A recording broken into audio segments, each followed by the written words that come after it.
7 points. You're listening to NPR. This is WHYY News in Philadelphia at 5:04. Good evening, I'm Kenneth Burns. It'll be mostly clear tonight with an overnight low of 52. Right now in Philadelphia, it's 67 degrees. Michael White testified in his own defense today. The bike courier accused of killing a real estate developer in Rittenhouse Square last year said he did so in self-defense.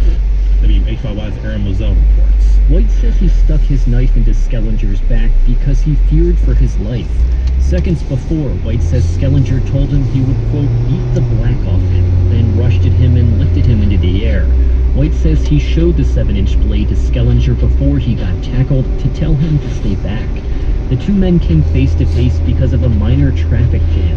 White says he rose to defend a driver who was blocking Skellinger's car. He says Skellinger got out of the Mercedes with clenched fists, looking to White like he wanted to hurt someone. White says he spoke up to de-escalate the situation. During cross-examination, prosecutors pressed White about why he got involved in the dispute and why he didn't just bike away. "I wasn't thinking at all," said White. "I was reacting." Aaron Moselle, WHYY News. Police in Delaware say a database of DNA used for genealogy purposes helped identify a suspect in a 1993 rape case. DNA evidence gathered after the attack 26 years ago was cross-checked with a private database that includes DNA submitted for genealogy purposes. Police tracked down possible matches before accusing 54-year-old Jeffrey King of Cokesville, Pennsylvania, with the crime. Delaware Attorney General Kathy Jennings says this case shows the value of evaluating old cases using new technology. That represents not only dogged work on a cold case, but serves as a reminder that cases like this are never closed. That we never stop seeking justice for the survivors of rape and sexual assault.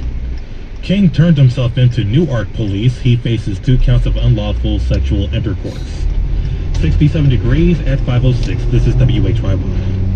Support for NPR comes from the Conrad N. Hilton Foundation, working to improve the lives of individuals living in poverty and experiencing disadvantage throughout the world. Learn more at hiltonfoundation.org. And listeners like you who donate to this NPR station. This is All Things Considered from NPR News. I'm Mary Louise Kelly. And I'm Ari Shapiro. Northern Syria is once again a war zone.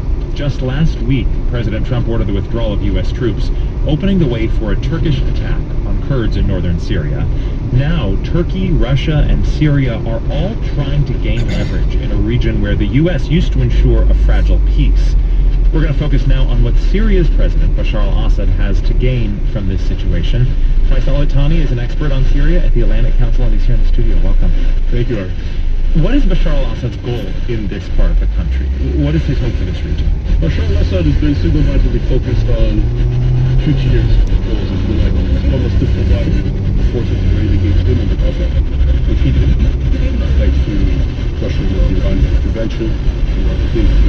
And the other thing is to reclaim control over Syria. As he sees it, he's still the sovereign leader of the country. And this is an area that he did not have control over. We're talking about a part of the country, it's resource-rich as well, so it's important for the reason. Do you think Assad's government is strong enough to take over this region and to take control of these territories? I think it's strong enough to take back control because there's no fight that they have to fight to get it. It's basically being handed to them. The forces would rather than the Turks. Putin is a completely different matter. No, I don't think the Syrian regime is governing all of this territory. I don't think it has the capacity. The Kurds are caught in the middle of this, and over the weekend they made a significant decision to sign a deal with the Al-Assad's government. What did the Kurds give up in that deal? For them, it seemed realistic at some point in partnership with the United States and autonomy, independence, basically be running their own affairs, secure from the regime and everybody else. Now, they go back into the fold of the regime. I'm assuming their hope is that they'll be able to strike some sort of middle ground bargain. They can run some of their local affairs.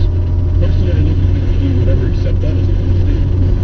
Practically sort of agrees to some stuff temporarily while it concerns itself. With the regime, there's no middle ground. So what they're giving up is kind of their dream of independence. That's absolutely true, yeah. This region has a lot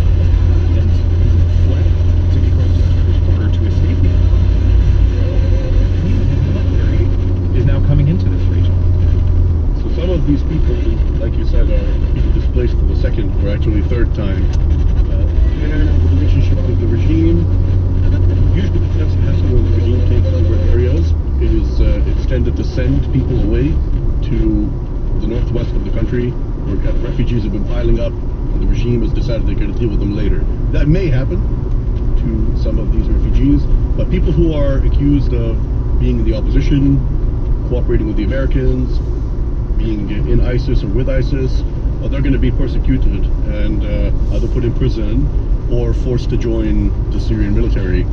So it's bad news for everybody that way. Everybody else, the non-male population or non-military age population, are just going to be trying to survive, frankly.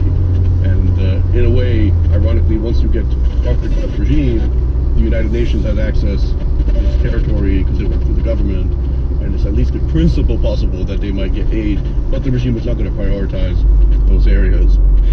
Russia brokered this deal between the Kurds and the Syrian government, and throughout this long civil war in Syria, we have seen Russia help Bashar al-Assad keep his hold on power. Does Assad have autonomy independent of Russia, or is Russia really propping him up? No, Russia is propping him up, but he gets to a degree to decide what the game being played is.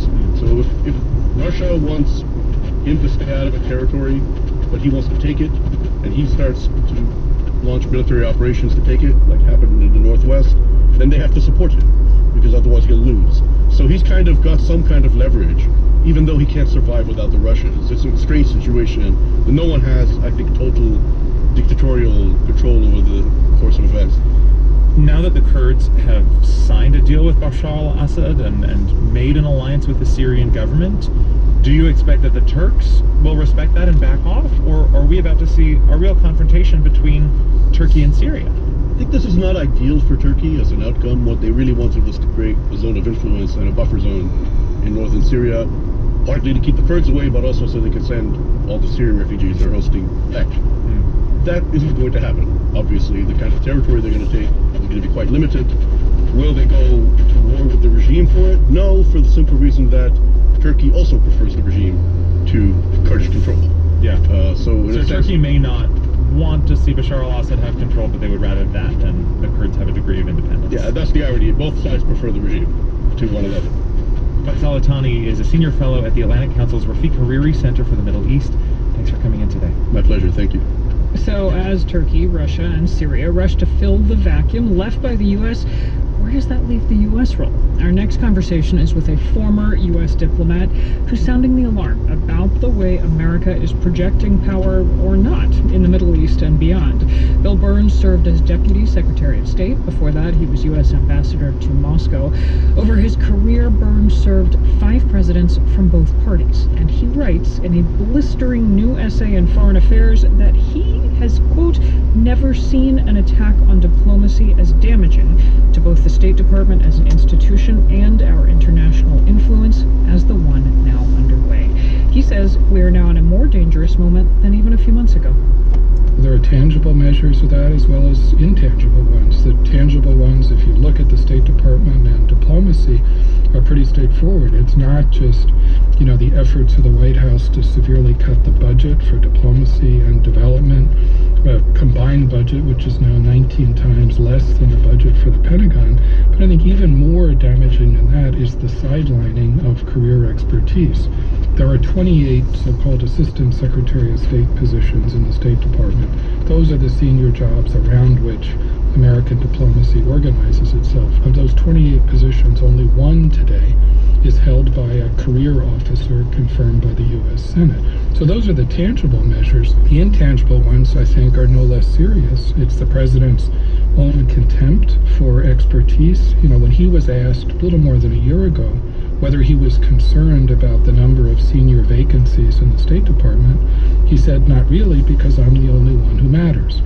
That, in my view, at least, is diplomacy as an exercise in narcissism, not the diplomacy that I learned many years ago as a young diplomat working for presidents like George H.W. Bush or secretaries of state like James Baker. I need to note here you were among the more than 300 former officials who signed a letter at the end of September calling the president's actions concerning Ukraine a profound national security concern and supporting the impeachment inquiry. You've been on the record doing that. So situate what is happening with the impeachment inquiry, and specifically, since we're speaking about diplomats, the treatment of Ambassador Marie Yovanovitch, who was, until recently, the U.S. ambassador to Ukraine. Well, Ambassador Yovanovitch, with whom I've worked in the past, is a first-rate public servant, decent, full of integrity, an extraordinarily capable professional, and apolitical. You know, I think her contemptible mistreatment, as I wrote in the essay that you mentioned, is a really bad reflection of what's happening to professional American diplomacy today.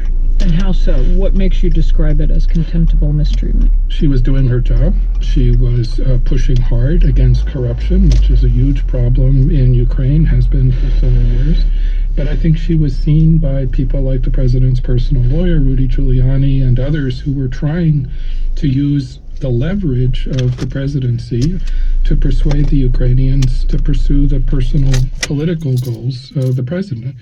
And that's not only wrong morally, but I think it's a huge mistake because it exposes Ukraine even more to the problem of corruption, to the problem of aggressiveness from Putin's Russia. And in a sense, it does Putin's work for him.